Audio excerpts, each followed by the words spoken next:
Was he surprised that America was in another war so quickly after World War II? Yes. I mean, that came as a shock to everybody. Our big enemies after the war were the Russians. I don't think as a matter of national interest, the North Koreans or the Chinese, I mean, by the average Joe, being considered as anything. Mm-hmm. We worried about the Russians because the Russians became the enemy. I mean, the Chinese Communist Revolution didn't happen until like 1949. So, I mean, that wasn't even on the horizon after World War II. You know, that fight was going on, but we weren't interested in it as a nation, I don't think. What can you tell me then about Korea and your father? He was an inspector-instructor. He was a lieutenant colonel. He was an inspector-instructor of reserve unit in Chicago. Being assigned as an inspector-instructor was not a good career path to the top. Dad said in later years he felt like he'd been put out to pasture. Now, why he would have been put out to pasture, I don't have a clue. But he felt like that was not a good job for an up-and-coming career officer. When the Korean War happened, he got a call telling him that he was being assigned to the 7th Marine Regiment because he had been specially requested by the regimental commander, Homer Litzenberg. Well, anyway, he was called Blitzen. And I don't know Colonel Litzenberg's history. I mean, I don't know what he did during World War II, but somehow or other he and my father had made contact. And when Litzenberg was given command of the 7th Marine Regiment, and they mobilized to go to Korea, he let it be known he wanted Ray Davis to work for him. And so Dad got on a train from Chicago. Mom packed up the family and went back to the farm, because that was home. He got a train, went to Camp Pendleton. Litzenberg met him and said, you're going to get the first battalion of the 7th Marine Regiment, which is called 1-7, and I'm sure you've heard these terms, but said, you get 1-7, it doesn't have any men, go find some. So he rounded up some senior NCOs, and they got in trucks and just drove around picking up Marines and saying, come with us, you're now part of the 7th Marines. That sounds apocryphal, and it sounds improbable, but Dad swears that's exactly the way it happened. He made a regiment, and the other battalion commanders did too. He made a battalion from whole cloth just by picking up Marines wherever he could find them. A lot of reservists were activated, so he had reservists coming in from all over the country, and they just grabbed them as they arrived. I don't know how long they were at Pendleton, but it wasn't very long before they were on a ship. And they said they did most of their live fire training off the fantail of their transport ships on their way to Korea. Did a lot of classroom training on board the ships. I mean, he had Marines from, with combat experience, and he had Marines with no experience. And, put them together as a unit on very short order. Of course, the big surprise in Korea was the landing at Incheon. Surprise in the sense that strategically it was the smartest thing MacArthur ever did. By landing at Incheon, he surprised the North Koreans by getting into their rear in a big hurry. The 7th Marines were not in the landing force; they were in I guess they came in the second wave.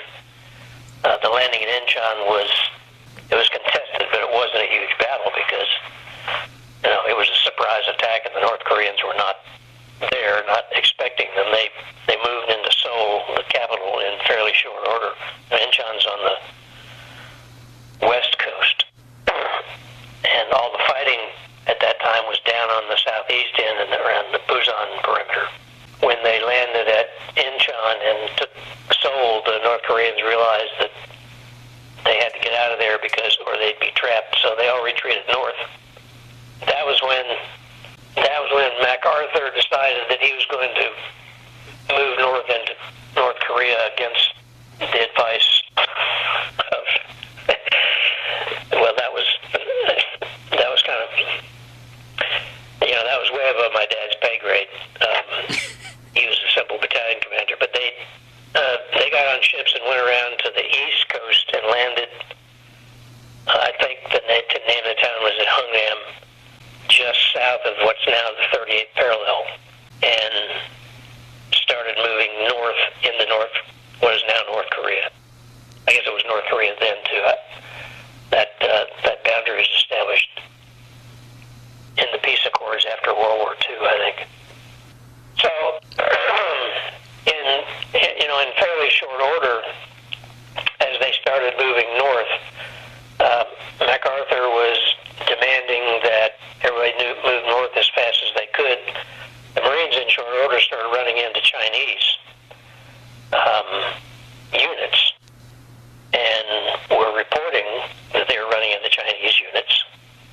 And back at MacArthur's headquarters, they were in total denial that the Chinese were in any way involved in the fighting, and so their attitude was, first, they weren't Chinese, and second, if they were just advisors. But the commanding general of the 1st Marine Division, I think it was General Smith, maybe. Anyway, CG, the 1st Division, was very concerned that they were being they're being forced into a trap by higher command. I don't know if you know a lot about the Korean War, but to the west of the Marines, the Army rushed headlong into North Korea and got trapped and slaughtered. The Marines went a little bit more gingerly and got trapped but didn't get slaughtered, because they had sense enough to know that there was more to this fighting than just a bunch of North Korean peasants. They knew they were up against the Chinese, even if higher headquarters denied it. So anyway, they're going over these mountain ridges on very narrow dirt roads with all their trucks and tanks and equipment, and arrive at the southern end of what they call the Chosin reservoir. And in short order, realized that they were surrounded, and they knew they were surrounded by Chinese. Partway in, they had left a company, Fox Company, at what was called the Toktown Pass, because they recognized that was a critical strategic position which they couldn't afford to have captured.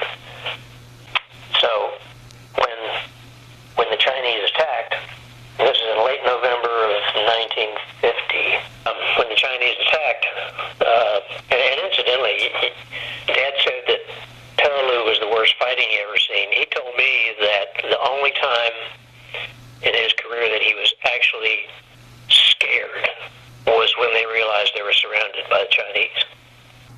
Now, when I was in Vietnam, I was scared a lot.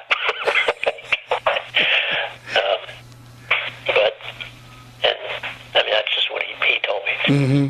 Anyway, Listenberg called him into his tent and said, I need a plan to break out. Come back in an hour and tell me what it is. And they had tried attacking up the road they had come in on, but the Chinese had them blocked there.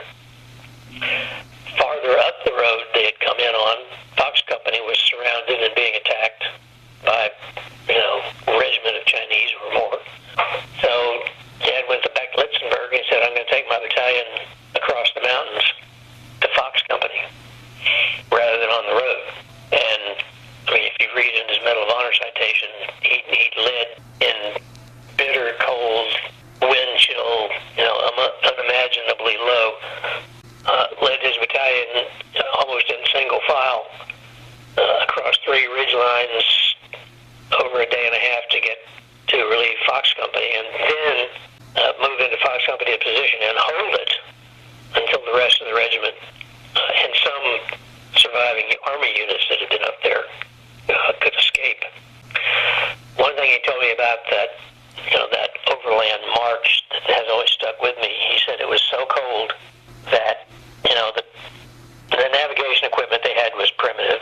They had a compass. The radios they had were primitive. And his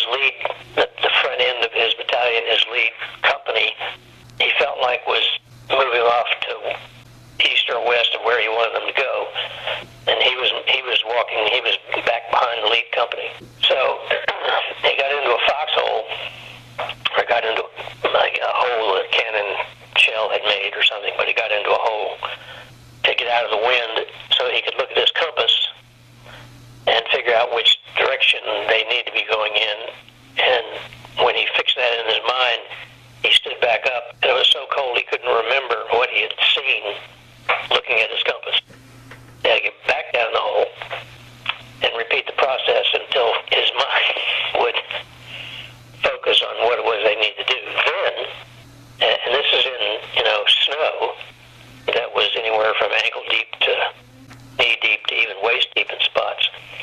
He and his radio man ran from he was about a third back in the battalion following his lead company, ran all the way to the front to get the lead guys back on track in the direction he wanted them to go. And he said that was the single most exhausting thing he ever did. And what his Medal of Honor citation says that he basically led from the front. From then on, he stayed in the front, right at the front, and fought his battalion through to Fox Company's position. He told me that when he finally got within radio range, Bill Barber was the Marine captain who was the CO at Fox Company. He also was awarded a Medal of Honor because he was severely wounded, but he had his men carrying him around in stretchers, in a stretcher to each position to bolster the troops and keep them fighting the Chinese rather. Dad said that when he got within radio range of Fox, he called Barber and told him he was out there and, we're coming in, don't shoot. And Barber said, do you want me to send somebody out to escort you in? Barber was down to about a third of his company by that time and was not in a position to be sending out anybody, but he made that offer and Dad kindly refused and moved into that position and held it until the rest of the regiment was able to escape. And your father was wounded at some point during that, correct?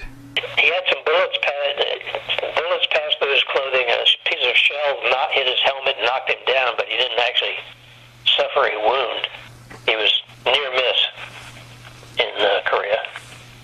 When they completed their escape from the Chosin reservoir, it got back on the road, evacuated Fox Company's position, and went on back to the seaport that they came in. I think it was Hung Nam was the name of it. When they got within sight, he put his battalion in marching position, and they marched in, in cadence, heads held high, carrying their litter patients with what equipment they could carry. When they got to Hung Nam, there was a train there that, and I've never been clear on this story, but there was somehow or other, there was a large shipment that had a lot of Tootsie Rolls in it. And without being told to, basically his battalion went and raided that train and got all the Tootsie Rolls off of it because, they hadn't had anything to eat. What they had was frozen. They had no water to drink because it was frozen. They'd been out there for a couple of weeks, and they weren't starving by any means, but they were not in good shape as far as nourishment was concerned. And the Tootsie Rolls were like a gift from heaven, is what I've heard it